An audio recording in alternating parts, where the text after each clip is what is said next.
Welcome to Bad Hotel Coffee Chat from Ottawa. This is my Bad Hotel Coffee. It's Starbucks coffee with non-dairy creamer, so not too bad.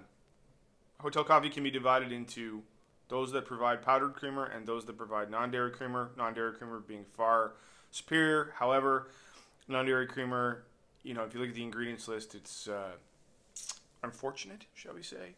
But we'll add it to the list of things that are trying to kill me, but that I enjoy, and just leave it at that. Now, the Ticats game yesterday. Listen, when Zach Collaros got hurt and then Jeff Matthews got hurt, the conventional wisdom said that the Ticat defense and special teams was good enough that if those two areas continued to perform at least as well as they had up until that point, that as long as they didn't turn the ball over on offense and got at least some production out of the offense, they could probably still keep themselves in some football games and win some football games. That happens last night, sort of, in that they got a score on special teams and a big return as well, and they got some turnovers on defense, and still couldn't win the football game. They just, you're trying to overcome 4 turnovers. Even if you get some big plays in other phases of the game, it's not enough, and that's the concerning part of last night. Some things did go right for the Ticats, and it still wasn't enough to even, they lost by 16, right? So it's the young quarterbacks commit turnovers. That's what they do to a large extent, and I'm not sure that I don't know how you fix that with the time they have left. I mean, you got a week before you got to play a must-win game, and what would help, I think, to a certain extent. I mean, look, Jeremiah Masoli was on the practice roster to start the season and wasn't getting a lot of reps in practice at all, and Ja'Cory Harris was number 3. Those guys don't get a bunch of reps either.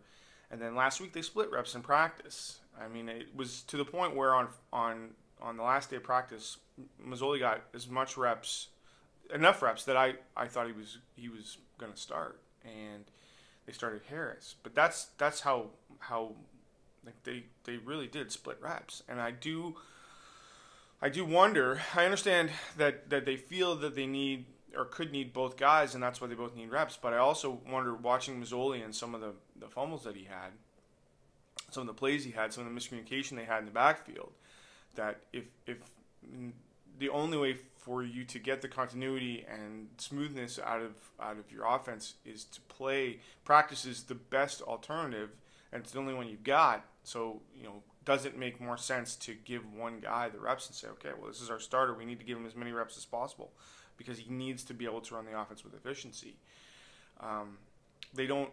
Kent Austin and staff don't appear to be inclined to do that. And even after the game yesterday, he said that they were contemplating getting 2 guys ready, which would mean, again, the splitting of the reps throughout the week. So, look, the Ticats are in tough in the quarterback situation.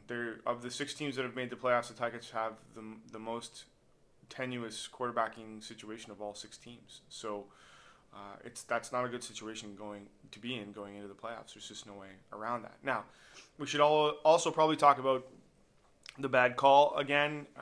The Tiguan Underwood offensive pass interference in the second quarter. Yeah, it was another blown call. That's what it looked like, and it didn't affect the outcome of the game in the same way that the Stewart interception did, but it was a turning point, no question. And would it have changed the complexion of the game? Well, it would have given the Ticats an even bigger lead going into halftime. So it was a significant play in the game, and one that, on the heels of everything else that's happened, the league is going to have to look at. It's another argument for increased replay. I guess that's the way to look at it, right? And that's more or less what Austin said after the game. Look, there are good proposals on the table. It's just going to take the will of the league to do that. I think between what happened last week and this, plus the game in Winnipeg, which also cost an officiating mistake, cost them a game, and they didn't make the playoffs, that at some point you're going to reach a critical mass that says we just can't have officiating mistakes that are influencing the outcome of games, which are affecting people's lives. That you can't that can't happen. We have to make a change that doesn't allow this to happen. So, in terms of Ottawa, I walked around a little bit yesterday. The development around Lansdowne Park is phenomenal. I went to school here in Ottawa and knew the Glebe, lived in the Glebe for a couple of years when I was in college, and the neighborhood was always a pretty cool neighborhood. There was always lots of stuff to do there, but that development around that stadium is just phenomenal, and it's all new stuff, and it's all stuff that's come as part of this Lansdowne redevelopment. Stadium developers constantly talk about how your stadium will bring economic stimulus and economic activity. Sometimes it does, sometimes it doesn't, but in this case, it absolutely has.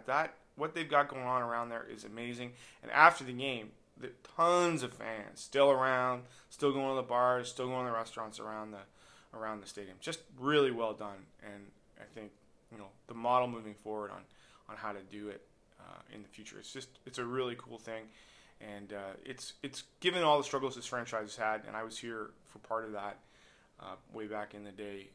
It's good to see them be successful on and off the field. It's good for the league, and it's good for the city. So I mean, as tough as it might be for Ticats fans to watch yesterday, and I get that, I'm happy that Ottawa has become a successful and viable franchise, and that's overall good for the league. So, all right, make sure to check out the Spec on Monday and 3 Nation all week long. We'll have tons of stuff leading up to the playoffs, needless to say. And, going back to my non-dairy creamer now.